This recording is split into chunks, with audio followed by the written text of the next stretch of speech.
I'm Micah. You know who you are. We're right here. Micah, you missed last year with the pec injury. You're back, obviously. How are you feeling? It feels great. It's really been almost 2 years since I've been able to be out there, with that injury so early in camp and then with spring ball getting canceled because of COVID. So it's just phenomenal to be out there with my boys, playing every day. I love it. It looks like you and all the other tight ends have put in weight. You can definitely see it on you.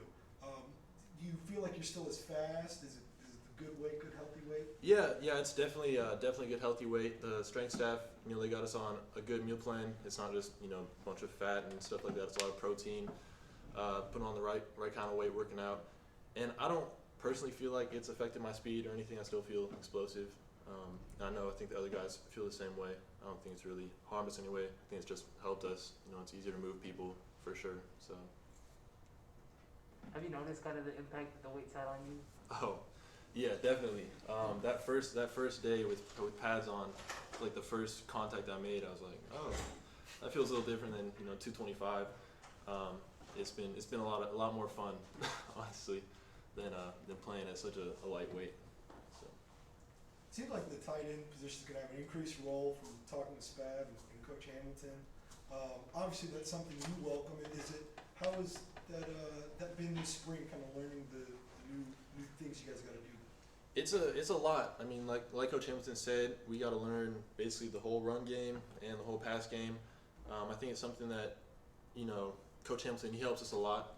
We have meetings every single day to go over, what the last practice had in the playbook and what we're installing for the next practice. And it is a lot on us as a tight end group to hold each other accountable, out there on the field, because Coach Hamilton can't have eyes on us all at the same time. And it's a struggle, but we're definitely working through it and welcoming the challenge of learning the whole playbook, because we want to be involved. We want to be in every play. We want to be in 12 personnel as much as we can. So it's a challenge, but we're taking it on and happy to. Who's got the best hands in the room? Yeah, Tyler Huff, baby.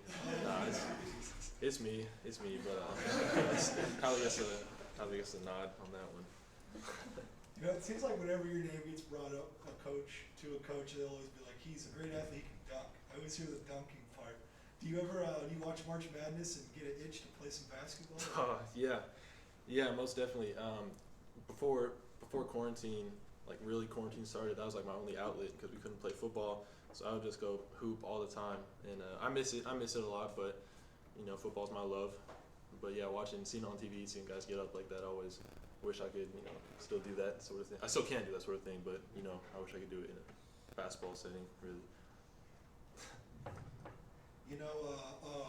There's a lot of Colorado connections with this team right now. Obviously you, Ty Evans coming in, and then Marcel Barbie.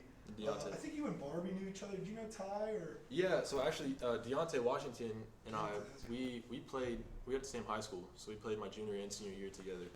So we have a really strong connection there. And then me and Ty were on the same Pop Warner team all through middle school. We went to different high schools, but he was my quarterback in middle school. And then me and Marcel played each other in the playoffs. So we all have connections there, and it's a lot of fun. It's kind of cool, to see all these guys from back home making it. Marcel had said he has always wanted to play with you. Is the feeling mutual? Yeah, I mean, definitely. He was kind of a guy I would look up to, because I played receiver in high school, and seeing him a year older than me, he was on a Pueblo South and they won the state championship.